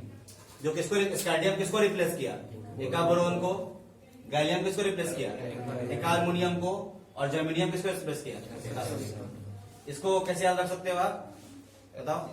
SGG या सिस्टर जी, ठीक है। एस से क्या हो गया सिस्टर, सिस्टर को क्या बोलते हैं, जीजी बोलते हैं ना, दीदी को जीजी ये सब वो बोलता है, ये प्रोनाउंस। एस से सिस्टर भी हो गया, जीजी भी हो गया, समझ में आ गया। तो बोल सकते हो ऐसे कि बस बस सिस्टर जी, ठीक है। हो सकता नहीं हो सकता है, बस सिस्टर जी या बस बहन जी, ठीक है। बहन को अंग्रेजी में क्या बोलते हैं, सिस्टर। सिस्टर का क्या ले लीजिए, एस। एस से क्या हो गया स्कैंडियम, और एक जी से क्या हो जाएगा गैलियम, दूसरे से क्या हो जाएगा जर्मेनियम। अब बस में क्या हो जाएगा, बोरोन, अल्युमिनियम और सिलिकॉन। क्लियर है। तो देखो, तो बोल सकते हैं कि Mendeleev had boldly predicted that future elements and he named that एका बोरोन, एका अल्युमिनियम, एका silicon which were replaced by scandium, gallium and germanium. Question आता है एग्जाम में, बहुत बोर्ड में पूछ चुका है कि मेंडलीव ने आप 3 एलिमेंट्स को प्रेडिक्ट किया था फ्यूचर में, ठीक है। नाम बताइए उस तीनों एलिमेंट्स का। तो क्या दोगे आप, स्कैंडियम, ठीक है। कोई दिक्कत। किस संस्कृत न्यूमेरल का वर्ड इस्तेमाल किया था, एका। कोई दिक्कत। चलिए चलो इसको पढ़ो तो फटाफट जैसे अचीवमेंट। देखो characteristics of Mendeleev's periodic table. Characteristics को हम लोग क्या बोल सकते हैं, अचीवमेंट ही बोल सकते हैं। देखो इनके पीरियोडिक टेबल को हॉरिजॉन्टल को क्या बोला गया था, पीरियड। वर्टिकल कॉलम को क्या बोला गया था, ग्रुप। ग्रुप 8वां को छोड़ करके सारा ग्रुप कितने सब ग्रुप में थे, 2 सब ग्रुप में, इनटू 2 सब ग्रुप्स। सब ग्रुप ए में पहला जो सब ग्रुप था उसको क्या बोलते हैं, रिप्रेजेंटेटिव एलिमेंट या नॉर्मल एलिमेंट। दूसरा सब ग्रुप जो बी था उसमें कौन से एलिमेंट्स थे, ट्रांजिशन एलिमेंट। ग्रुप 8 में कितने सेट्स थे ट्रांजिशन एलिमेंट्स के, 3। फिर मेंडलीव लेफ्ट कुछ गैप छोड़ दिया था पीरियोडिक टेबल में, और बोला था कि कुछ एलिमेंट्स जो होंगे फ्यूचर में डिस्कवर होंगे, और मेंडलीव ने उनका नाम रखने के लिए एक प्रीफिक्स लगाया था संस्कृत में, उसको क्या बोलते हैं, एका, विच मीन्स फर्स्ट और 1। एका का मतलब क्या होता है, एक। एका मतलब क्या होता है, एक या फर्स्ट। एंड द एलिमेंट बाद में जो उसको रिप्लेस किया, कौन कौन, स्कैंडियम, गैलियम और germanium, which was discovered later have the property similar to the. अच्छा, स्कैंडियम जो बाद में डिस्कवर उसका प्रॉपर्टी किससे मिलता था, बोरोन से। गैलियम जो बाद में डिस्कवर हुआ उसका प्रॉपर्टी किससे मिलता था, अल्युमिनियम से। और बाद में आपका जर्मेनियम जो डिस्कवर हुआ उसका प्रॉपर्टी किससे मिलता था, किससे, सिलिकॉन से। यहाँ एका नहीं होगा, एका नहीं रहेगा, केवल किससे होगा, नहीं सही है, सही है, एका सिलिकॉन से। तो सो दे इजिली रिप्लेस्ड देम। ये सबसे बड़ा उनका अचीवमेंट था मेंडलीव, याद रखिएगा कि मेंडलीव ने अपने टेबल में कुछ गैप छोड़ दिया था और बोला था कि इस गैप में फ्यूचर एलिमेंट डिस्कवर्ड होके आएंगे, जिनका नाम क्या रहेगा, एक उस समय नाम क्या बोला उन्होंने, एका बोरोन, एका अल्युमिनियम, एका silicon, which way replaced further bye scandium, gallium and germanium. कैसे, क्यों रिप्लेस किया, बिकॉज स्कैंडियम जो था उसका प्रॉपर्टी मिलता था बोरोन से, एका बोरोन से। गैलियम जो था वो रिप्लेस जो किया, बताइए, एका अल्युमिनियम से। और जर्मेनियम को रिप्लेस किया, एका सिलिकॉन। कोई दिक्कत। चलिए ये सब क्या पढ़ रहे थे, कैरेक्टरिस्टिक्स ऑफ मेंडलीव। आगे अब पढ़ेंगे मेंडलीव का क्या ड्रॉबैक। मेंडलीव का भी ड्रॉबैक है, मतलब मेंडलीव का भी टेबल ज्यादा दिन तक नहीं चला। क्यों नहीं चला, तो पहला पॉइंट ये था कि उन्होंने हाइड्रोजन को फिक्स प्लेस नहीं दे पाए थे। हाइड्रोजन को वो फिक्स प्लेस असाइन नहीं कर पाए थे, बिकॉज हाइड्रोजन जो है हेलोजन जैसा ही बिहेव कर रहा था, वो मेटल जैसा ही बिहेव कर रहा था और नॉन मेटल के जैसा ही बिहेव कर रहा था। वो सबसे रिएक्शन कर जा रहा था, तो वो समझ में नहीं आया कि उसको कहां प्लेस करे। बात समझ में आ रहा है कि नहीं आ रहा है। तो हाइड्रोजन पहला ड्रॉबैक क्या हो गया कि no fix position can be given to hydrogen in his periodic table. दूसरा प्रॉपर्टी देखो, इसमें रीजन पूछ सकता है कि why no fix position can be given to hydrogen in the Mendeleev periodic table. Reason क्या दोगे कि हाइड्रोजन जो है अल्कली मेटल की तरह बिहेव कर रहा था। अल्कली मेटल जैसे कि वो हाइड्रोजन से भी रिएक्शन कर जा रहा था, और हेलोजन से, ऑक्सीजन से और किससे, सल्फर से। और कैसा कंपाउंड बना रहा था, डायटोमिक। सुनते हो कि नहीं, H2 बनाता है ना, वो H2O बनाता है ना, H2S बनाता है। तो वो हेलोजन से रिएक्शन कर जा रहा था, ऑक्सीजन से भी रिएक्शन कर जा रहा था, सल्फर से भी रिएक्शन कर जा रहा था, अल्कली मेटल जैसा। और इतना ही नहीं, even just like halogen, hydrogen की तरह हाइड्रोजन जो है आपका डाई एटॉमिक मॉलिक्यूल बना रहा था। जैसे हैलोजन होता है ना, fluorine chlorine bromine Cl2 F2 ऐसे होता है ना, वैसे हाइड्रोजन का भी क्या बनता है H2, और ये कंबाइन हो जाता है किससे, मेटल के साथ भी और मेटल के साथ भी। बीच वाला एलिमेंट है, तो क्रॉस रिएक्शन कर जा रहा है, उधर से रिएक्शन कर जा रहा है, इसलिए क्या हुआ, इसको फिक्स पोजीशन मेंडलीव नहीं दे पाया। Next, wrong arrangement of atomic masses of some element. कुछ एलिमेंट्स का रॉन्ग अरेंजमेंट है एटॉमिक मासेस का। जैसे आपको बता दें किसका किसका, कोबाल्ट एंड निकल। कैसे बोल रहे हैं सुनिएगा। होता क्या है कि निकल का एटॉमिक मास कोबाल्ट से क्या है, ज्यादा है, लेकिन वो कोबाल्ट को पहले रखे तो निकल को ऊपर कहते हैं बाद में। देखो दिखाता है। अच्छा बताओ उनका टेबल किस चीज पे अरेंज था, increasing order of atomic mass. देखो यहाँ पे कोबाल्ट देखा, कोबाल्ट है 58.94, निकल कितना है 58.6 से। बताओ पहले कौन आना चाहिए था, और बाद में कौन आना चाहिए था, लेकिन पहले क्या डाल दिए और बाद में क्या डाल दिए। तो बताइए wrong arrangement of atomic masses है, wrong arrangement of atomic masses है उनका थ्योरी के हिसाब से। तो ये क्या हो गया उसका लिमिटेशन। अब पता है, और बाद में जब एटॉमिक नंबर के बेसिस पर अरेंज किया गया तो कोबाल्ट पहले ही आया और निकल बाद में आया, क्योंकि कोबाल्ट के पास नंबर ऑफ प्रोटॉन क्या होता है कम, एक कम होता है किससे, निकल से। तो ये इनका थ्योरी कब काम आया, मतलब कब, देखो अरेंजमेंट सही किए थे बट उनके थ्योरी के हिसाब से क्या हो गया था गलत, समझ में आया। बाद में भी हमने कोबाल्ट को इधरे रखा, निकल को उधरे रखा, लेकिन हमारा थ्योरी क्या हो गया था सही, क्योंकि हमने किस पर अरेंज किया, एटॉमिक नंबर के बेसिस पे। क्योंकि इसके पास नंबर ऑफ प्रोटॉन इससे क्या होता है एक कम होता है, तो ये पहले रखा है, कब रखा है बाद में। लेकिन अगर एटॉमिक मासेस के बेसिस पर अरेंज करेंगे तो ये कहाँ रखाएगा बाद में, और ये कहाँ रखाएगा पहले। तो बताइए wrong arrangement of atomic masses है कि नहीं है। चलिए फिर उसके बाद देखिए थर्ड। अब आप देखिएगा एक एलिमेंट के बहुत सारे आइसोटोप्स होते हैं, पता है कि नहीं। हाइड्रोजन का 3 आइसोटोप होता है, पता है कि नहीं, पता है, प्रोटियम ड्यूट्रियम ट्रिटियम, पता है कि नहीं पता है, प्रोटियम ड्यूट्रियम ट्रिटियम। क्लोरीन का भी 2 आइसोटोप होता है, एक के पास होता है 35 और एक मास नंबर 1 का 35 होता है, एक का क्या होता है 37।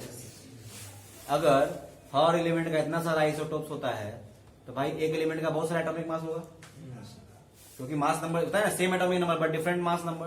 तो क्लोरीन का क्या मास हो जाएगा, क्लोरीन का क्या मास 3 मास, हाइड्रोजन का क्या मास 3 मास। तो हाइड्रोजन को क्या जगह देना पड़ेगा, क्लोरीन को क्या जगह देना पड़ेगा 2 देना पड़ेगा, नहीं देना पड़ेगा। तो क्या इनका टेबल आइसोटोप्स को एक्सप्लेन कर पा रहा है, नहीं कर पा रहा है। तो वही हो गया क्या, the position of isotopes, the position of isotopes were not explained.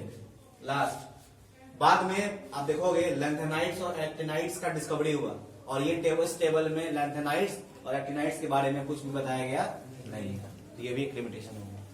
आप देखोगे मॉडर्न पीरियड टेबल में लैंथेनाइट आएगा और क्या आएगा एक्टिनाइट आएगा, लेकिन इनके टेबल में इसके बारे में कुछ नहीं बोला गया। तो ये क्या हो गया आपका लिमिटेशंस ऑफ मेंडलीव। बताइए लिमिटेशंस ऑफ मेंडलीव, पहला लिमिटेशन क्या है कि हाइड्रोजन को फिक्स पोजीशन नहीं मिला। दूसरा लिमिटेशन क्या है कि wrong arrangement of atomic mass सही है सर, कोबाल्ट एंड निकल। हम बोलेंगे कोबाल्ट का एटॉमिक मास निकल से क्या होता है ज्यादा होता है, बट कोबाल्ट को पहले रखा गया, निकल को बाद में रखा गया। और थर्ड क्या बोलोगे, position of isotopes were not explained, यही तीन लिखिएगा। चौथा लास्ट क्लियर केस में लिखिएगा।